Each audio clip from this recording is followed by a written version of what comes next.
একটু বিশেষ লম্বা ছিল, এই জন্য জিলিয়া দিন বলতেন।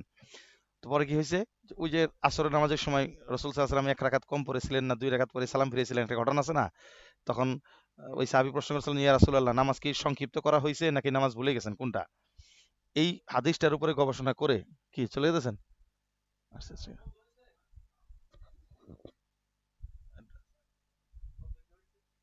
আরে কেবল আমল জারি করছে এর মধ্যে, এত সস্তা, লম্বা টাইম। তো পরে কি হলো, আহ, ওই সাহাবীর ওই হাদিসটাকে কেন্দ্র করে আল্লামা আলাউদ্দিন উনি স্বতন্ত্র একটা কিতাবে লিখছেন নজমুল ফারায়েদ নামে। অথচ এই একটা হাদিস থেকে তিনি বিভিন্ন ধরনের আদাব বের করছেন, হুকুম আহকাম বের করছেন। একটা হাদিস, এই হাদিসগুলো বলে জাওয়ামিউল আহকাম। এরকম হাদিসুল বারা ইবনে আযিব রাদিয়াল্লাহু তাআলা আনহু, ওই যে বারা ইবনে আযিব রাদিয়াল্লাহু আনহু বলছেন যে রাসূল সাল্লাল্লাহু আলাইহি ওয়াসাল্লাম আমাকে আদেশ করেছেন যে 7টি জিনিস থেকে আমারানা রাসূলুল্লাহ সাল্লাল্লাহু আলাইহি ওয়াসাল্লাম বিসাবঈন ওয়া নাহানা আন সাবঈন, 7টি জিনিসের আদেশ করেছেন, 7টি জিনিস থেকে নিষেধ করেছেন। যে এই হাদিসটা যে এই 7 জিনিসের আদেশ 7 জিনিসের নিষেধ, এটাও একটা জাওয়ামিউল আহকাম। এই হাদিসের উপরে মোটামুটি ইবনু দাকিক আল ঈদ তিনি প্রায় 413টা মাসলা বের করছেন একটা হাদিস থেকে। তাহলে যে হাদিস 413টা মাসলা বের করছেন, এটা তো একজন উম্মত ইবনে দাকিক আল ঈদ 600 হিজরির। তো ওই সময়ের একজন মানুষ তার বুদ্ধি আর মেধা প্রজ্ঞা খাটিয়ে তিনি 413টা মাসলা একটা হাদিস খুঁড়ে বের করছেন। না জানি আরো কত মাসলা এর মধ্যে রয়ে গেছে, না জানি আরো কত গবেষণা করলে কত কিছু বের হবে। তাহলে এরকম এক একটা হাদিস, আর এই সবগুলোই কিন্তু রসুল সাল্লাল্লাহু আলাইহি ওয়াসাল্লামের পক্ষ থেকে ফতোয়া। তাহলে ওনার ফতোয়াগুলো ছিল এরকম জাওয়ামিউল আহকাম, ব্যাপক অর্থ বিশিষ্ট। একটা হাদিস তো প্রসিদ্ধ, সবাই জানেন, ওই যে ইয়া উমায়ের মা ফাআলান নুগায়ের, গত বছর শামিলে তিরমিজি পড়ে আসছেন।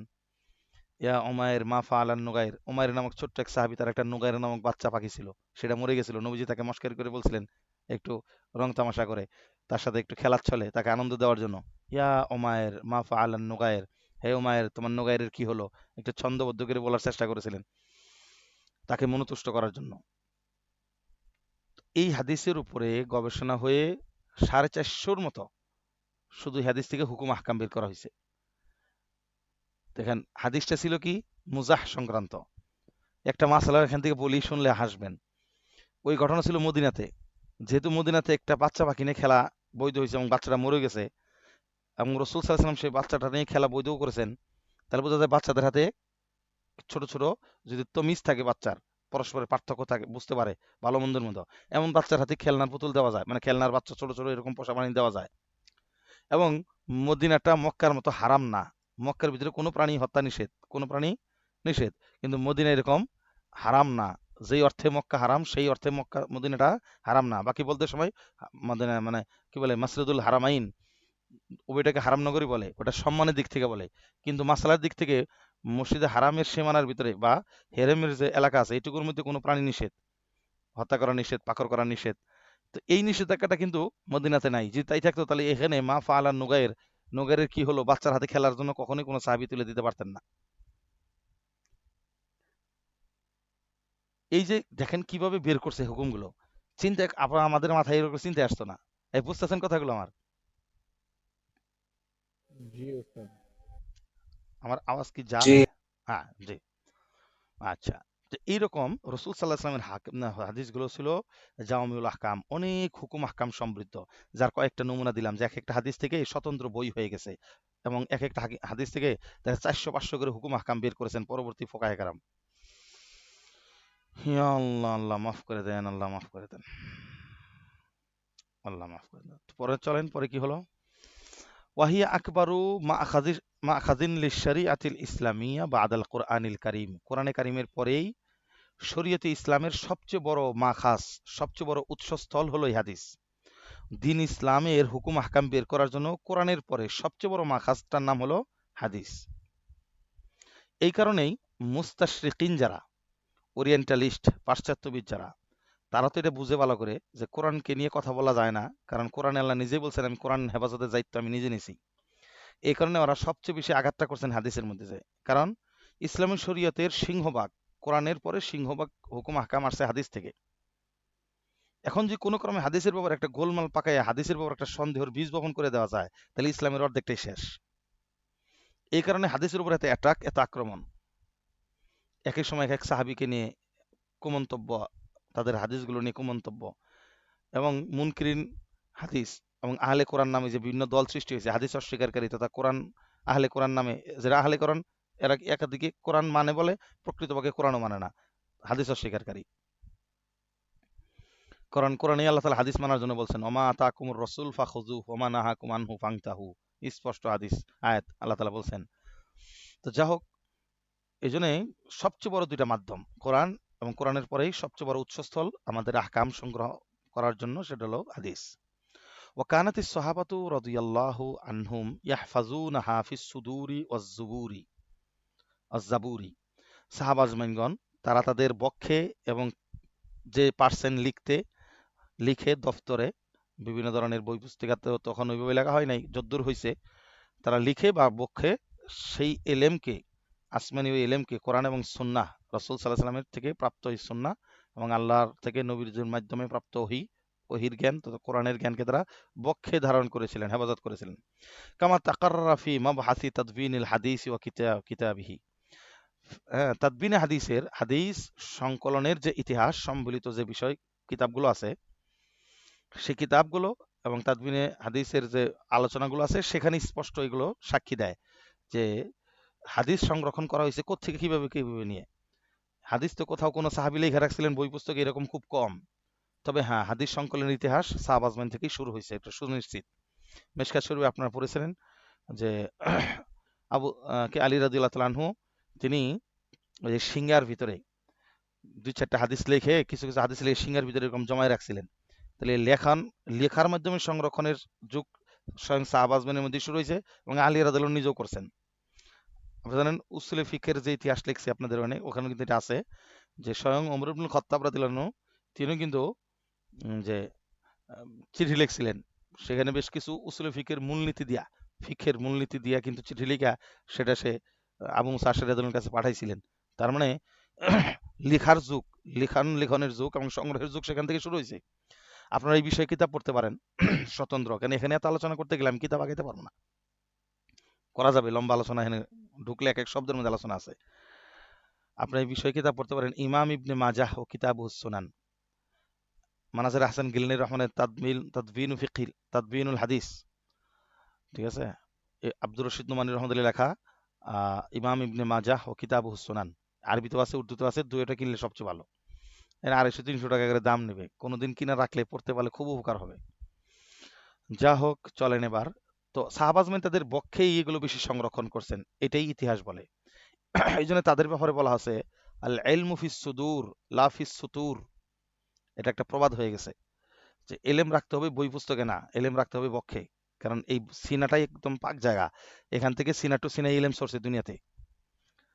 এজন্য বলছেন আল ইলমু ফিস সুদূর লা ফিস সুতুর। এটা একটা প্রবাদ বাক্য, অনেক সময় বিভিন্ন মাদ্রাসাতে এগুলো লেখা থাকে, বড় করে অতিথিদের আগমনের সময় ভালো ভালো মাদ্রাসাগুলোতে এগুলো লেখা থাকে। আল ইতিদাল হিলিয়াতুর রিজাল, হ্যাঁ, আল ইলমু ফিস সুদূর লা ফিস সুতুর। খুব চমৎকার চমৎকার শব্দ, বাক্য। অর্থাৎ এলেম হলো বক্ষের বিষয়, ওখানে সংরক্ষণের বিষয়। কিতাবের এলেম কিতাবেই থাকে, ওগুলো কি হয় না আর হেফাজতের জন্য সহজ, কিন্তু জিনিসটা হলো কি, বই পুস্তক যদি বইয়ের মধ্যে থাকে, কোন একদিন বই হালাই গেলে পরে দেখা যায় আমার এলেমও শেষ। মোল্লা কি বলে এর নাম, ওই যে কবি একজন আছে যে, আরে প্রসিদ্ধ একজন কবি আছে না, ওনার কবিতা খুব আল্লামা ইকবাল নাকি? না, ইকবাল না, আরো আগের, অনেক আগের, আহ, কি নাম ওনার ভুলে গেলাম। ও, রুমি, মসনবী রুমি। তো এই রুমি, আল্লামা রুমি রহমতুল্লাহ আলাই, ওনার ক্ষেত্রে এরকম একটা ঘটনা ঘটছিল। ওনাকে শিক্ষা দেওয়ার জন্য ওনার উস্তাদ জানে, উনি জানে সবকিছু বই পুস্তকে লেখা না রাখে, অর্থাৎ বই পুস্তকে থাকলে ওইটার উপর যেন ভরসা না করে। এটা বোঝানোর জন্য একবার বলছিলেন যে তোমার বই এলেম কালাম যা আছে সব কোথায়, নিচে সবকিছু নিয়ে একটা সালায় পড়ছে, ঠিক আছে, এর বাইরে আর তোমার কি কি জানা আছে, এই আছে, একটা মাসলা ধরছে পড়ে না, বলতেছে এই কিতাবের মধ্যে আছে, ওটা এখান থেকে বাইর করে দিতে হবে। উনি করছেন কি, বই পুস্তক সব সালায় বন্ধ, মানে বন্ধ করে এটা হচ্ছে কুয়ার মধ্যে ফেলে দিছে। আসলে ফেলে নাই, ফালার অভিনয় করছে। পরে বলতেছে আমার এলেম তো সব কুয়ায় চলে গেছে। এখানে বই পুস্তক থাকবে, এগুলো আলাই এলেম, এলেম সংরক্ষণের জন্য জায়গা, কিন্তু সবসময় চেষ্টা করতে হবে, সদা জাগরুক থাকতে হবে যে সিনাই যেন কথাগুলো থাকে। নইলে একসময় এমন হইতে পারে যেমন তাতারিদের যুদ্ধে আমাদের হানাফি মাযহাবের প্রায় সকল কিতাবই শেষ হয়ে গেছে। অল্প কিছু কিতাব বাকি ছিল, সেগুলো দিয়ে এখনো হানাফি মাযহাব সারা পৃথিবীর উপর রাজত্ব করতেছে। অল্প কিছু, লক্ষ লক্ষ কিতাব সেখানে শেষ। তো তারপরেও কিতাব আবার আবিষ্কার হলো কিভাবে? ওই যে বললাম, ওই টাইমের কিছু লোক ছিল যাদের সিনাটা এরকম ছিল। আপনারা আল্লামা সারাকসি রহমতুল্লাহ নাম শুনেছেন? আল্লামা সারাকসি রহমতুল্লাহ আলাই উনি নিজে বলছেন যে উনি নিজে জেলখানার ভিতরে ওনার যে উসুলে সারাকসি আছে ওটার ভিতরে উপরে লেখা আছে ভূমিকাতে, উসুলে সারাকসির মোকদ্দমাতে লেখা আছে, আমি পড়ছি এটা, যে উনি ওনাকে জেলখানা আটকে রাখা হয়েছিল। সেই জেলখানা ছিল একটা কূপ, সম্পূর্ণ কূপ, মাটির গর্তে অনেক নিচে। সেই কূপের মধ্যে ওনাকে একা বসা রাখছে, কোনো ধরনের কিতাব ছিল না, কিচ্ছু ছিল না। বিনা কিতাব তিনি উসুলে সারাকসি লেখছেন। সুবহানাল্লাহ, চিন্তাই করা যায় না। কোনো কিছু ছিল না, উসুলে সারাকসির মতো এত বিশাল বড় কিতাব উনি লিখে ফেলেছেন জেলখানার মধ্যে বসে, ওখানে বসে আরো কিতাব লিখছে সে। তো এগুলা কিভাবে লেখা হয়েছে? বই পুস্তক তো ছিল না কিছুই, খাতা কলমই তো চাই পাওয়া যেত না, ওয়ালের মধ্যে লিখতেন, বিভিন্ন জায়গায় জায়গায় লিখতেন, কোন রকম একটা কাগজ পাইলে লিখতেন। এইভাবে লিখে লিখে সংরক্ষণ করে করে আজকে কত বড় হয়ে গেছে। এগুলা সব সুদূরের বিষয়, হৃদয়ের ভিতরে লালন করছে যা পড়ছে। এই ক্ষেত্রে আমি আপনাদের একটা চমৎকার পদ্ধতি বলতে পারি, যে পদ্ধতি যদি অবলম্বন করেন তাহলে এলেম থাকবো দীর্ঘদিন সিনার মধ্যে। শুনতে রাজি আছেন? জি, ইনশাআল্লাহ। দেখি ইনশাল্লাহ, দুইজন ইনশাল্লাহ বলছে, আর সবাই? জি রাজি আছি হুজুর, জি আলহামদুলিল্লাহ। ইনশাআল্লাহ। মাশাআল্লাহ মাশাআল্লাহ। ইনশাআল্লাহ। ইনশাল্লাহ। ইনশাআল্লাহ। জুবায়ের, টেকনো, আলমগীর, নাবিল কারিম, সাদিকুর রহমান, এরপরে কি আছে সিফাতুল্লাহ, আর কি আছে ইয়ামিন, আর এই যে নামগুলো তো ওঠে না বোঝা মুশকিল, যাক তাওহীদ আছে, আচ্ছা মাশাআল্লাহ। যাক, উপস্থিতি ধীরে ধীরে কমে আসতেছে, বুঝতেছি। হুম, বিষয়টা হইলো, কোনো পড়া, কোনো এলেম যখন শিখবেন, কোনো দিন পরীক্ষার জন্য শিখবেন না। এটা হলো ১ নম্বর কথা। কি বলছি? কোনো এলেম, কোনো পড়া, কোনো দিন পরীক্ষার পরীক্ষার জন্য শিখবেন না। এই, খালি আওয়াজ আসতেছে।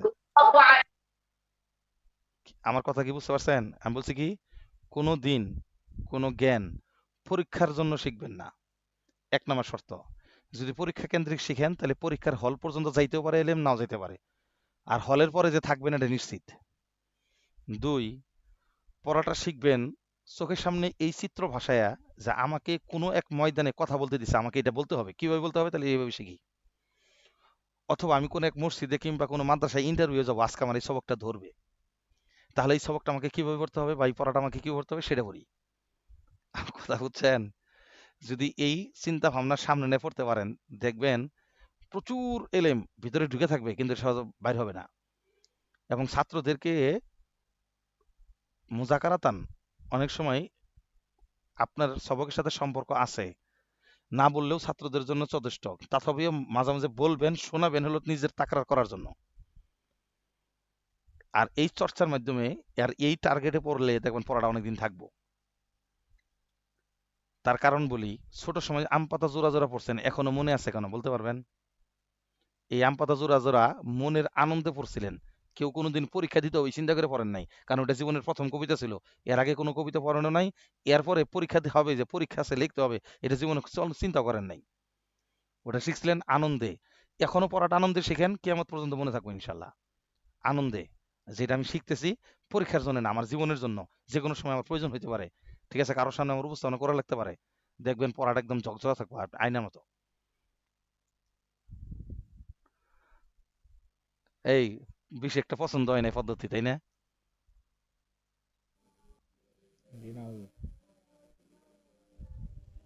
একজনের আওয়াজ নাই। অবশ্য- অবশ্যই হুজুর, আপনি সঠিক কথা বলেছেন, এটা আমাদের খুবই লক্ষণীয় একটা বিষয়। মানে কোনো জিনিসই জীবনে সংক্ষিপ্ত সময়ের জন্য টার্গেট নিয়ে শিখবেন না। মনে রাখবেন যে আমার সারা জীবনে লাগবো, তাহলে দেখবেন জিনিস সারা জীবন থাকবে। কারণ যে লোক 10 কিলো হাঁটার নিয়ত করে, কমপক্ষে 8 কিলো হাইটে সে হয়রান হয়। কিন্তু নিয়তে যদি থাকে যে 3 কিলো হাঁটবো, তাহলে দেখবেন 1 কিলোর পরে আপনি হয়রান হয়ে গেছেন। তার মানে টার্গেটে যদি থাকে পরীক্ষার পর্যন্ত মনে থাকলেই চলে আমার, পরীক্ষা কেন্দ্রিক পড়াশোনা, তাহলে পরীক্ষার আগ পর্যন্ত যাইতে পারে, নাও যাইতে পারে। পরীক্ষার হলে আপনার সাথে ব্রেন বেইমানি করবে, আপনার মেধা বেইমানি করবে পরীক্ষার হলে। কিন্তু পড়াটা যদি পড়েন কিসের জন্য? সারা জীবনের জন্য, তাহলে দেখবেন মোটামুটি যা পড়বেন তা আপনি বলতে পারবেন এবং বুঝতে পারবেন।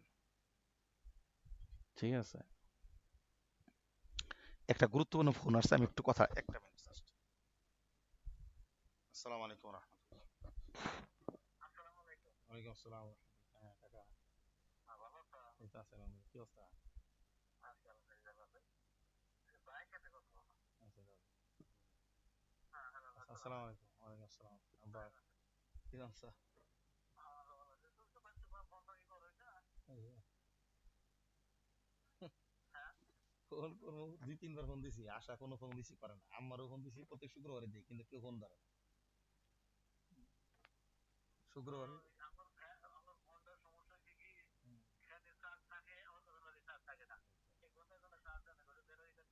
তারপর আশারে দেই, কোনো সময় আশা ব্যাগও করে না, ফোনও রিসিভ করে না। ও আর আরেক আর গেল, কি বলবো আর, আর সারাদিন তো সকাল বিকাল তো সময় পাই না। আইসা এখন আমি ক্লাসে সংক্ষিপ্ত করে কে এলাও, নাহলে আবার পরে ফোন দিই কে এলাও।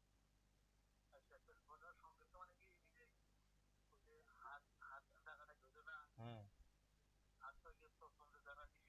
হ্যাঁ, হ্যাঁ, হ্যাঁ, হ্যাঁ, হ্যাঁ। এরা হাইকোর্টে ই করাইছে, এটা শুনছি। হ্যাঁ, হাইকোর্টে কেস করে থামাইছে সালামি বিরুদ্ধে, জানছি। হ্যাঁ, তার মধ্যে কিছু হবে না। যাক, এখন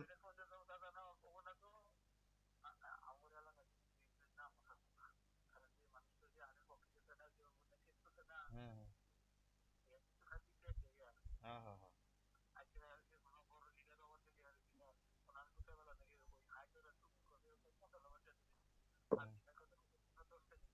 না, আচ্ছা কি এখন, এখন কি করণ যাবো, এটা কয়, এখন কি করার আছে? ও, আচ্ছা, আলাপ করে দেখি ভাই, কি করা যায়। লিডারের মাথায় দিলে জিনিসটা ই হবে। লিডারের কান পর্যন্ত পৌঁছা না বইটা, নাহলে তো জানো না।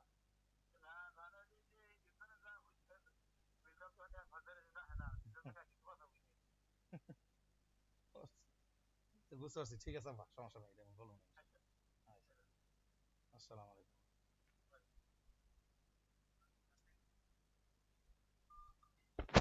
হ্যাঁ, আসসালামু আলাইকুম রাহমাতুল্লাহ। যাই হোক, তো যে কথা বলতেছিলাম, চলুন সামনে আগাই। যে সুদের কথা বলে আসলে মাঝখানে এত লম্বা আলোচনা হয়ে গেছে। কামা তাকাররা ফি মাবহাসি তাদবিনিল হাদিস ওয়া কিতাবাতিহি, এগুলো আহ, যে বিষয়টি, যে তারা বক্ষে এগুলো সংরক্ষণ করে রেখেছিলেন, এই বিষয়টি তাদবিনে হাদিসের কিতাবের মধ্যে স্পষ্ট লেখা আছে। ওয়ালাম ইয়াকুন আহাদুন ফি আহাদি রাসূলিল্লাহি সাল্লাল্লাহু আলাইহি সাল্লাম ইয়াশতাগিলু বিমানসাবিল ইফতাই গায়রুহু, যে প্রকৃতপক্ষে রাসূল সাল্লাল্লাহু আলাইহি সাল্লামের জমানাতে তিনি থাকতে ফতোয়ার দায়িত্বটা তিনি ছাড়া অন্য কেউ গ্রহণ করতেন না। তবে এই কথাটা মুতলাকান সহি নয়। রাসূলুল্লাহ সাল্লাল্লাহু আলাইহি সাল্লাম নিজের জীবদ্দশাতেই, কিতাবের ভিতরে আসছে মোট 12, কেউ বলছেন 14 জন সাহাবী রাসূল সাল্লাল্লাহু আলাইহি ওয়াসাল্লামের জমানাতেই তাদেরকে ফতোয়া দেওয়ার জন্য নবীজি নিজেই অনুমতি দিয়েছেন। এগুলো তথ্য কিন্তু খুব আনোখা। স্বয়ং রসুল সাল্লাল্লাহু আলাইহি সাল্লাম তার জীবদ্দশাতেই 12 জনকে 12 জনকে অনুমতি দিছিলেন, ঠিক আছে, ফতোয়া দেওয়ার জন্য। 12 জন সাহাবী, পরবর্তীতে আরো এই ফতোয়ায় স্বামীর মধ্যে আরো 2 জনের নাম অতিরিক্ত লেখা আছে, ঠিক আছে। তাহলে মোট 14 জনের কথা বোঝা যায়। রসুল সাল্লাল্লাহু আলাইহি ওয়াসাল্লাম নিজেও দিয়েছেন এবং সাহাবীদেরকেও অনুমতি দিয়েছিলেন। কেন দিয়েছিলেন সেটা সামনে বিষয়ে আলোচনা আসতেছে।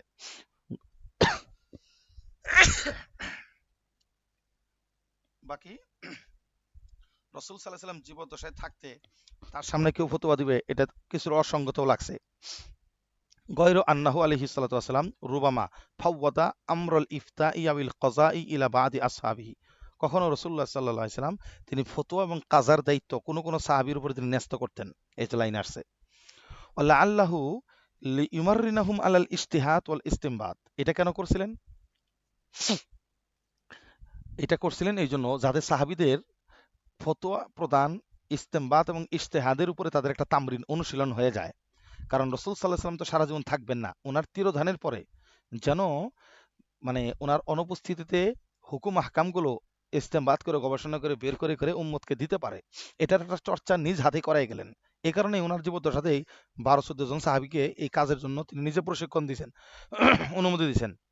এদের মধ্যে কে কে ছিলেন সেই সাহাবীদের মধ্যে তাদের একটা লিস্ট এখানে আছে। আপনারা ফতোয়া স্বামীর মধ্যে সেই লিস্ট একটা কবিতার আকারে পড়বেন, শুনবেনও, তথাপি আমি শুধু এখানে নামগুলো পড়তেছি। ফতোয়া স্বামীর মুকাদ্দমা যখন পড়াবো তখন এগুলো পড়াবো।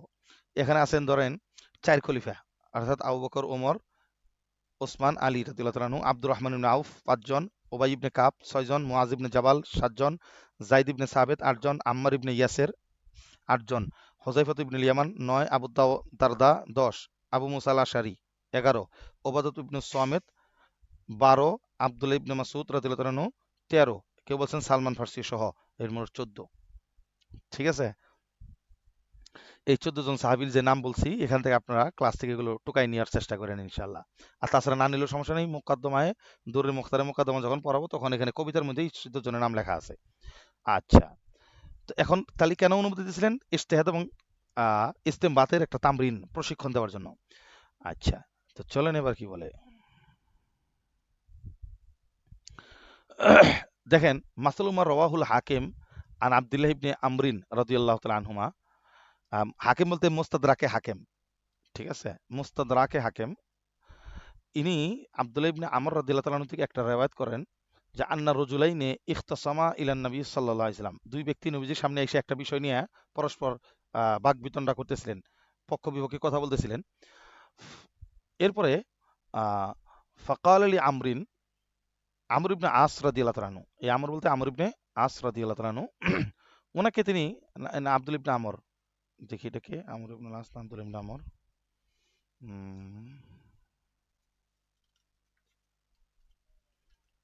হ্যাঁ আমর ইবনে আস, আব্দুল ইবনে আমর ইবনে আস, ঠিক আছে, আব্দুল ইবনে আমর ইবনে আস। এই সাহাবীকে রাসূলুল্লাহ সাল্লাল্লাহু আলাইহি ওয়াসাল্লাম কি বললেন? ক্বাল আলী আমরিন, অর্থাৎ আমর ইবনে আস রাদিয়াল্লাহু আনহুকে বললেন, ইকজি বাইনাহুমা, তুমি এই দুইজনের মধ্যে একটা ফয়সালা করে দাও, এই দুজনের মধ্যে তুমি একটা ফয়সালা করে দাও।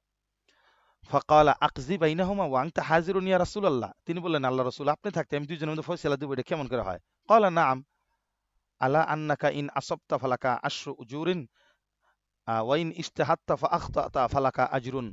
এই ভিত্তিতে দিবা, যদি তুমি এখানে ফয়সালা দিতে যায় তোমার সিদ্ধান্তের মধ্যে কোনো হঠকারিতা না থাকে, জুলুমের কোনো ইচ্ছা না থাকে, এমত অবস্থায় যদি তুমি ইজতেহাদ করতে যায় সঠিক কাজ করো, তাহলে তোমার জন্য প্রত্যেক সঠিক ফয়সালার জন্য 10টা করে নেকি, উজুর, 10 উজুর।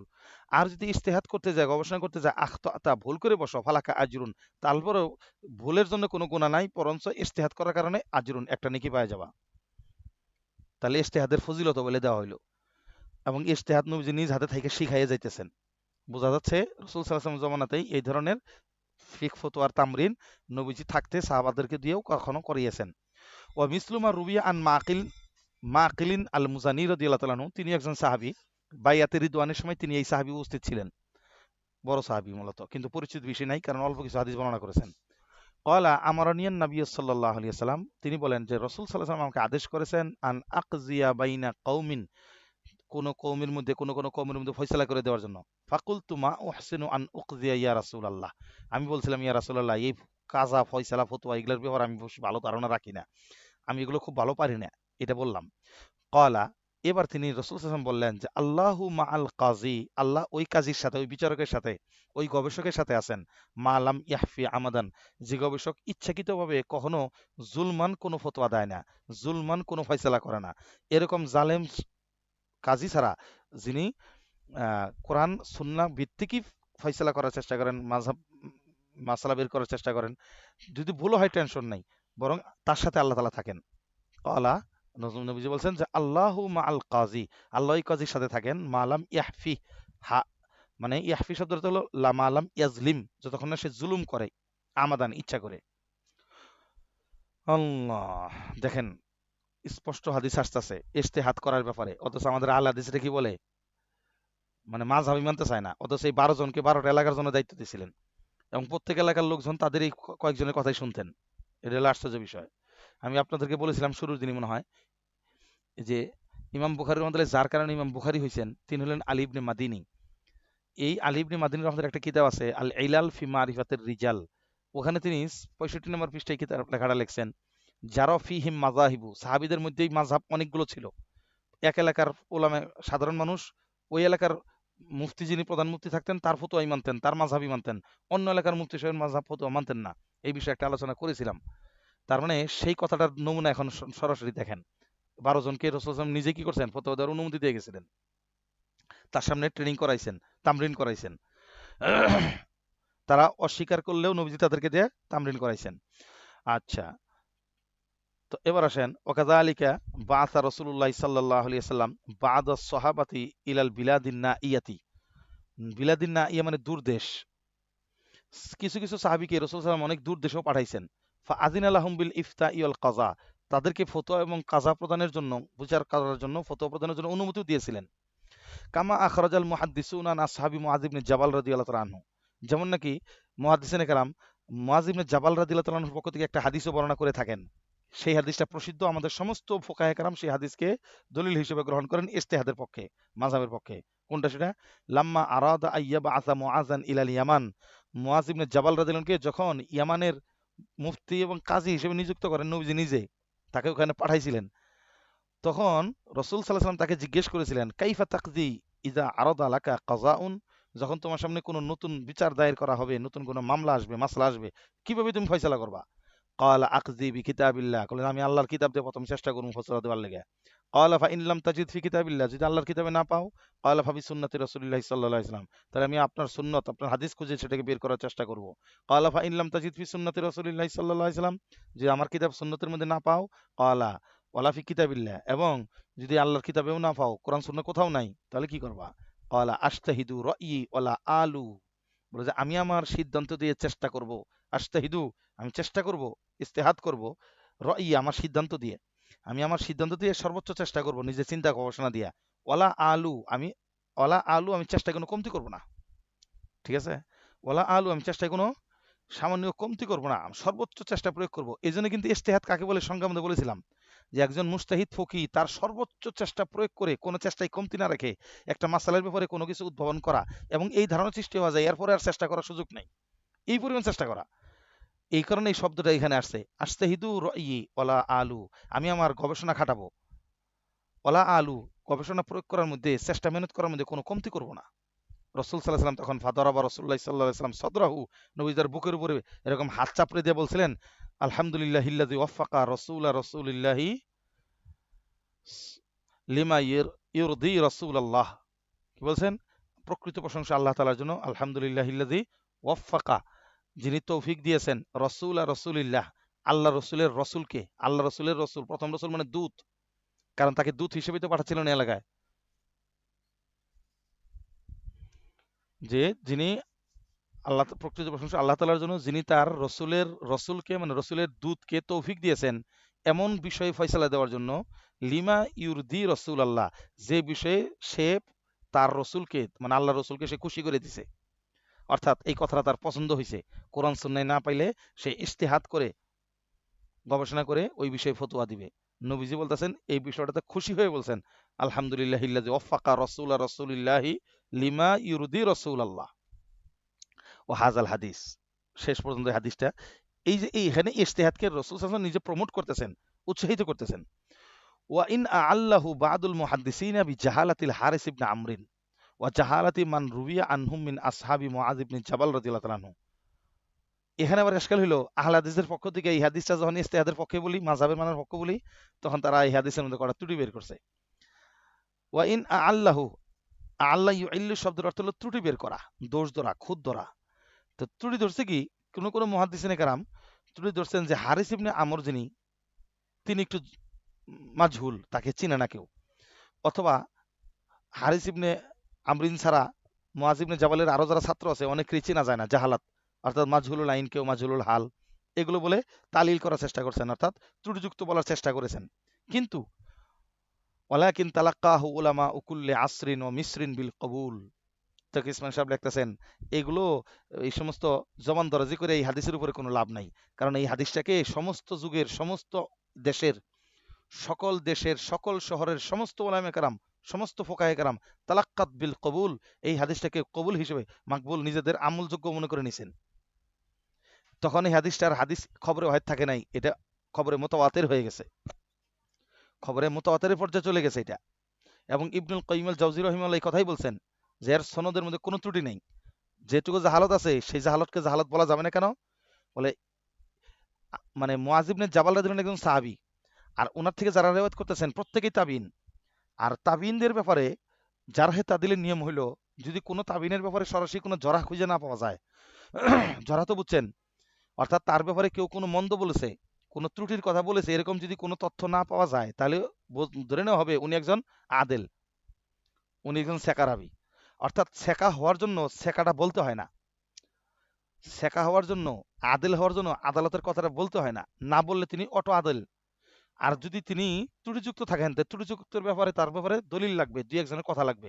ওই যে শুরুর দিন বলেছিলাম যে আল ইসবাত মুকাদ্দামুন আলা নফি, যে ইসবাতটা নফির উপরে মুকাদ্দম হবে, সেখানে আলোচনা করেছিলাম কিনা কায়দার মধ্যে, যে কোনো ব্যক্তির ব্যাপারে যদি কেউ ভালো বলে তাহলে এটা তার স্বাভাবিক অবস্থার উপরে বলা হইলো, ওইটা বললেও যা না বললেও তা।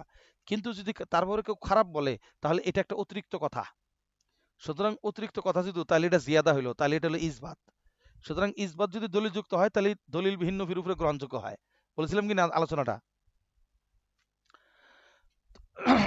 তো এখন প্রশ্ন হলো, এই হারিস ইবনে আমর এবং আরো যারা রাবি আছেন যাদের বিষয়টা পরিচয় নাই, কিন্তু তাদের খারাপ বিষয়ে কোনো পরিচয় নাই, অর্থাৎ তাদের ব্যাপারে কোনো ত্রুটির ব্যাপারে আজ পর্যন্ত কোনো ইমামুল জারহি ওয়াত তাদিল কোনো কলম ধরে নাই, তার মানে তারা সবাই শেখা। এই কারণে ইবনুল কাইয়িম জাওজি রাহিমাহুল্লাহ বলছেন এই সমস্ত কথা বলে লাভ নাই, কারণ তারা তাবিন। তাবিনদের ব্যাপারে যদি গয়রে শেখা হওয়ার ব্যাপারে কোনো কথা না থাকে, জরাহ না করে, তাদেরকে কেউ কোনো ভুল টুল না ধরে থাকে, কিতাবের মধ্যে কোনো জায়গায় তাদের ব্যাপারে ভুল ত্রুটির আলোচনা না হয়ে থাকে, তাহলে প্রত্যেকেই তাবিনগণ যারা আছেন তারা খয়রুল কুরুনের অংশ হিসেবে প্রত্যেকেই কি হয়ে যাবেন, অটো আদেল এবং শেখা হিসেবে ধরা হবে। ইনাদের ক্ষেত্রে তাই, এদের ব্যাপারে কোনো কালাম পাওয়া যায় না, ত্রুটির ব্যাপারে কোনো কালাম পাওয়া যায় না, সুতরাং এই হাদিসের ব্যাপারে কোনো এশকাল চলবে না। ইবনুল কাইয়িম জাওজি রাহিমাহুল্লাহ বলে গেছেন এটা।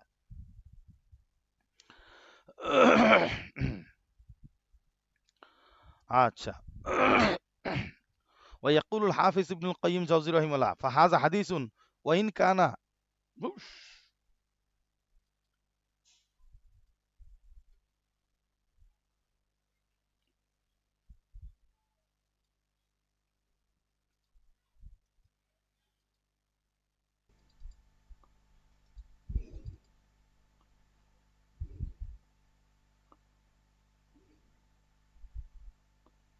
ওকে,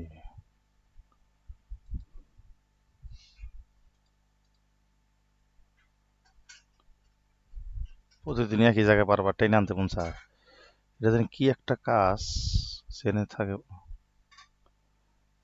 এভাবে প্রতিদিন টেনে টেনে পড়াইতে অনেক কষ্ট হবে। কয়েকদিন আগে ঠিক হয়ে গেছিল, কি একটা কাজ জানিয়েছিল এখানে।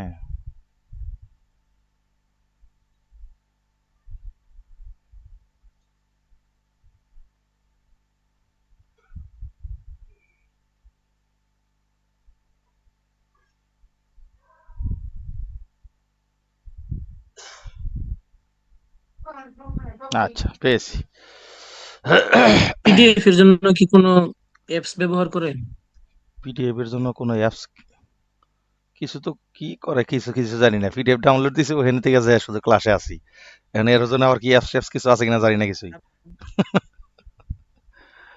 WPS আচ্ছা, ক্লাসের পরে তুমি যোগাযোগ করে দিই, অফিস পরামর্শ নেই। এই এই অ্যাপ আসি ক্লাসে শেষে আবার পরামর্শ করবো না ইনশাল্লাহ, কোন বিষয়ে কি অ্যাপস কথা বলতেছে এটা শুনুন তখন।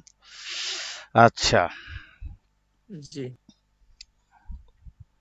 তো যেখানে ছিলাম ওই ইয়াকুলুল হাফিজ ইবনুল কাইয়িম জাওজি রাহিমাহুল্লাহ, অর্থাৎ আমাদের যে হাদিসটা আমরা ইস্তেহাদের পক্ষে কথা বলি, সেই হাদিস নিয়ে অনেক কালাম, অনেক কথা, সকল কথার রদ করতে যায় ইবনে কাইয়িম আল জাওজি রাহিমাহুল্লাহ বলছেন ফাহাজা হাদিসুন ওয়া ইন কানা গায়রু মুসাম্মাইন ফাহুম আসহাবু মুআয রাদিয়াল্লাহু তাআলা আনহু। যদিও সেই রাবিরা কারা প্রত্যেকের নাম উল্লেখ নাই, হাজার হোক, নাম উল্লেখ না থাকুক, তাতে কি যায় আসে? তারা তো হাজার হইলেও মুআয ইবনে জাবাল রাদিয়াল্লাহু তাআলা আনহুরই ছাত্র, তার সঙ্গী। ফালা ইয়াদুররুহু যালিক, সুতরাং তাদের নাম উল্লেখ না থাকাতে কোনো সমস্যা নাই। কেন? লিআন্নাহু ইয়াদুল্লু আলা শুহরাতিল হাদিসি, কারণ অনেক সময় নাম না থাকাটাও তাদের শুহরতের উপর দালালত করে, যে এত বেশি প্রসিদ্ধ তার নাম উল্লেখ করার প্রয়োজন নাই। আর এই হাদিসের যে রাবীর নাম, যাদের নাম নাই, মুআয ইবনে জাবাল রাদিয়াল্লাহু আনহুর ছাত্র, তার কাছ থেকে যারা রিওয়ায়াত করছেন তারা এক একজন এরকম, তাদের নাম উল্লেখ করার প্রয়োজন নাই, এরকম প্রসিদ্ধ। ওয়া আন্নাল্লাযী হাদ্দাসা বিহিল হারিস ইবনু আমরিন আন জামাআতিন মিন আসহাবি মুআযিন, আর যে হারিস ইবনে মানে আমরিন যা মানে মুআয ইবনে জাবাল রাদিয়াল্লাহু আনহু যে বহু সংখ্যক ছাত্র থেকে তিনি এটা রেওয়ায়াত করছেন, এখন কার থেকে কার নাম উল্লেখ করবে, কার নাম উল্লেখ করবে না, পেশটা বুঝছেন তো? আন্নাল্লাযী হাদ্দাসা বিহিল হারিস ইবনু আমরিন আন জামাআতিন মিন আসহাবি মুআয, তিনি তো মুআয ইবনে জাবাল রাদিয়াল্লাহু আনহুর একাধিক, একজন নয় দুইজন নয়, বহু সংখ্যক মানে তার ছাত্রদের থেকে তিনি এই রেওয়ায়াতটা করেছেন। এখন তিনি কয়জনের নাম ওখানে উল্লেখ করবেন? এই জন্য একজনের করে নাই, লা লা ওয়াহিদুম মিনহুম, তাদের একজন থেকে তো না। যদি এমন হইতো যে মুআয ইবনে জাবাল রাদিয়াল্লাহু আনহুর একজন রাবী ওনার থেকে ছাত্র ছিল, সেই একজনের থেকে হাদিসটা রেওয়ায়াত করার কথা, একজন থেকে রেওয়ায়াত করছে কিন্তু তার নাম উল্লেখ করে নাই, তাহলে বুঝতাম যে তিনি একটা ঝামেলা করছেন, ইনকাতা করছেন। তা তো না, তিনি একাধিক ছাত্র থেকে, তার মুআয ইবনে জাবাল রাদিয়াল্লাহু আনহু একাধিক ছাত্র থেকে এই হাদিসটা রেওয়ায়াত করছেন। কার নাম বাদ দিয়ে কার নাম লিখবে, যেন কার নাম না লেখা ওই সনদের মধ্যে ডাইরেক্ট মুআয ইবনে জাবাল রাদিয়াল্লাহু আনহু লিখে রাখছেন। তো পেশটা তো এখানে লাগছে। তার এরকম পেশ ওই যে আমি একবার তোমাদের ঘটনা শোনাইলাম না, আমাদের কার ঘটনা বলো দেখি, ইব্রাহিম নাখির, ক্লাস সাথে করে নিয়ে যাও, যেদিন যে সবক পড়ায় এটা সাথে করে নিয়ে সামনের সবকে উপস্থিত হয়। ইব্রাহিম নাখের ব্যাপারে বলছিলাম না, তার ব্যাপারে প্রশ্ন করেছে, আপনি যে হাদিস উল্লেখ করেন, আপনি তো একজন তাবিন, সাহাবী নাম উল্লেখ করেন না কেন? আপনি তো নবীজিকে সরাসরি দেখেন নাই। তখন তিনি বলছিলেন না যে আমি এক একটা হাদিস কমপক্ষে 25 জন সাহাবী থেকে শুনেছি, তা আমি 25 জন সাহাবীর কয়জনের নাম এখানে উল্লেখ করবো, কার নাম বাদ দিব? এই জন্য কারণ আমি উল্লেখ করি না। সুতরাং খবর ওয়াহেদ মারফু হইলেও এরকম মুরসাল হাদিস যেখানে 25 জন সাহাবীর নাম উল্লেখ করা সম্ভব নাই, বিধায় কারোটাই উল্লেখ করা নাই, এরকম মুরসাল হাদিস তাদের খবর ওয়াহেদ মারফু হওয়া থেকে অনেক 25 গুণ বেশি শক্তিশালী। তো এখানেও ঠিক এইটাই হয়েছে যে এই হাদিসের রাবি হারিস ইবনে আমর, তিনি মুআয ইবনে জাবাল রাদিয়াল্লাহু আনহু ছাত্রদের থেকে রেওয়ায়াত করেছেন। ছাত্রের সংখ্যা একজন নয় একাধিক, বহু সংখ্যক ছিল। এই জন্য কোন একজনের নামই তিনি উল্লেখ করে নাই, না উল্লেখ করে ডাইরেক্ট মুআয ইবনে জাবাল রাদিয়াল্লাহু আনহুর নাম দিয়ে উল্লেখ করেছেন, সাহাবীর নাম বলছেন, তাবিঈর নাম উল্লেখ করে নাই। এইটা হলো একটা যুক্তি ইবনুল কাইয়িম জাওজি রাহিমাহুল্লাহ দেখাইলেন। সুতরাং এখানে কোনো দোষের কাজ করে নাই সে, যেহেতু একজনের থেকে রেওয়ায়াত করে নাই, বহু সংখ্যক থেকে, তা কার নাম বাদ দিয়ে কার নাম লিখবে? আমরা সাধারণত দুইজন হলে সর্বোচ্চ উল্লেখ করে দেওয়া থাকে, দুইজন, তিনজন হলে উল্লেখ থাকে, কিন্তু এর চেয়ে বেশি হইলে আর উল্লেখই করে না। এখানে তাই হয়েছে, কারণ তিনি এক জামাত থেকে তিনি এটা রেওয়ায়াত করছেন, বিশাল এক জামাত। আচ্ছা, ওয়াহাযা আবলাগু ফি শুহরাতি আন ওয়াহিদুম মিনহুম, সুতরাং তাদেরই একজন থেকে রেওয়ায়াত করে তার নামটা উল্লেখ করার তুলনায় এই যে বিশাল এক জামাত থেকে রেওয়ায়াত করছেন, এটাই তো বেশি বালিক হয়েছে, হাদিসটা সহিহ হওয়ার জন্য এটা তো আরো বেশি মজবুত হয়েছে। ওয়ালাউ সুম্মিয়া, যদি একজনের নাম উল্লেখ করতো তাতে কি যায় আসে? ঠিক আছে, ওই একজনের নাম উল্লেখ করলে ওই রকম একজনের তুলনায় এরকম অনুল্লেখ 25 জন 20 জন 30 জনের নাম না থাকা, ওই একজনের নামের উল্লেখ থাকার থেকেও তো এই 25 জনের নাম অনেক বেশি উত্তম অনুল্লেখ নাম। কারণ এই 25 জন তো অবশ্যই কখনোই এই একজন ব্যক্তি থেকে দুর্বল হবে না, তার চেয়ে বেশি শক্তিশালী হবে। যদি 25 জন সবগুলোই দুর্বল হয় আর একজন খুব মজবুত হয়, তথাপিও তো একজন একজনের রেওয়ায়াতের কারণে হাদিসটা মজবুত হয়ে গেছে। কারণ 25 জন লোকই খালি মিথ্যা কইতেছে আর আপনি একাই সত্য কইতেছেন, এটা হয়? কখনোই হয় না। আর তাবিনদের মধ্যে 25 জন তাবিন মিথ্যা কইতেছে আর একজন তাবিন সত্যি বলতেছে, এটাও আরো অসম্ভব। তার মানে কি, এখানে 20-25 জন একাধিক লোক থাকার কারণে, তাদের নাম উল্লেখ না করার কারণে, এটা আল কেনায়াতু আবলাগু মিনাস সরিহ, ঠিক আছে? এরকম অনুল্লেখ কখনো উল্লেখের থেকেও কি হয়ে যায়, অনেক উচ্চ কথা না বলা কথা, বলা কথার থেকে অনেক কি হয়ে যায় রে, কলিজায় লাগে, কথা কয় না। এগুলো বোধহয় কোন রসকস ছাড়া বাঙালি সব পড়াইতে আইছি আমি এদের, হ্যাঁ? হ্যাঁ হুজুর, সবকিছু ঠিক ঠিক আছে। ঠিক আছে নি, অনেক সময় না বলা কথা কি হয়, বলা কথার থেকে অনেক কাজ করে না, হৃদয়ে জি রেখাপাত আঘাত করে, লাগে। হৃদয়ে কলেজে রেখাপাত, লাগে। হ্যাঁ এই কলিজা লাগে, এইটা ওই যে বিষয়। এখানে এক জামাত থেকে রেওয়ায়াত করেছেন, এজন্য তাদের নাম উল্লেখ না থাকাটায়, আর একজন রেওয়ায়াত করলে তার নাম উল্লেখ থাকার তুলনায় এই অনুল্লেখ থাকাটাও অনেক কিছু বিষয়, অনেক বড় কিছু বিষয় এদিকে ইশারা করছে। তাছাড়া ওয়াকাইফা ওয়া শুহরাতু আসহাবি মুআযিন বিল ইলমি ওয়াদ দ্বীন ওয়াল ফাদলি ওয়াস সিদকি বিল মুহাল আল্লাযী লা ইখফা, তাছাড়া মুআয ইবনে জাবাল রাদিয়াল্লাহু আনহু যারা ছাত্র, তাদের ব্যাপারে তো মানে তাদের এলেম, তাদের দিনদারিতা, তাদের শ্রেষ্ঠত্ব, তাদের সত্যবাদিতা, হুম, এবং তাদের দখলদারিত্ব এলমের মধ্যে, জ্ঞানের মধ্যে, এগুলো তো জগৎ বিখ্যাত, লা ইখফা লা ইখফা, এগুলো তো অস্পষ্ট নয়, সবাই জানে এগুলো।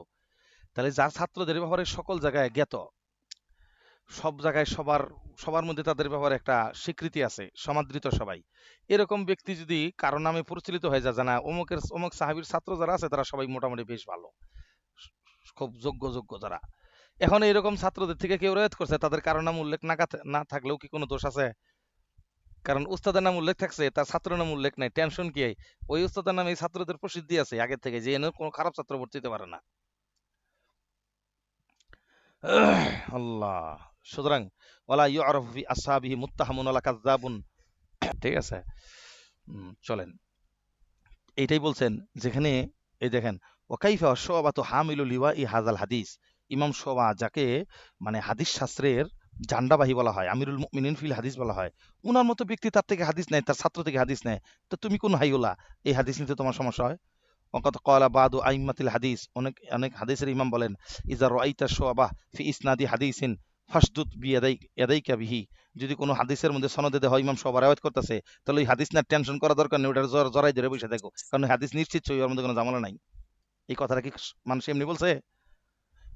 আর এই ইমাম শুবার মতো ব্যক্তি সেই হাদিস গ্রহণ করে, তাহলে টেনশনটা কি? ক্বালা আবু বকর আল খতিব, মানে খতিব বাগদাদি রহমতুল্লাহ আলাইহি, ওয়াকাদ কিলা ইন্না উবাদাতা ইবনে নুসাই রাওয়াহু আন আব্দুর রহমান ইবনে গনমিন আন মুআজিন, ওই যে রাবির নাম এখন উল্লেখ করে দিছে যে আব্দুর রহমান ইবনে গন, মানে মুআজ ইবনে জাবাল রাদিয়াল্লাহু একটা ছাত্রের নাম সহ উল্লেখ করছে। লাও এবার ছাত্রের নাম বলে পাওনা দেখো, এই যেরকম সনদ সহ আরেকটা দিয়ে দিলাম। ঠিক আছে, ও হাজা ইসনাদুন মুত্তাসিলুন, এই সনদটা একবারে ডাইরেক্ট মুত্তাসিল সনদ, টেনশনই নাই। আগের ব্যাপারে তেশকাল করছিলেন, এখন দেন মুত্তাসিল সনদ দিলাম, এখন পাইলে এই গনমেন ব্যাপারে কথা বললেন, আব্দুর রহমান ইবনে গনম, ওনার ব্যাপারে কথা বললেন, দেখি কিরকম কিরকম আপনাদের রাডার খোলায়।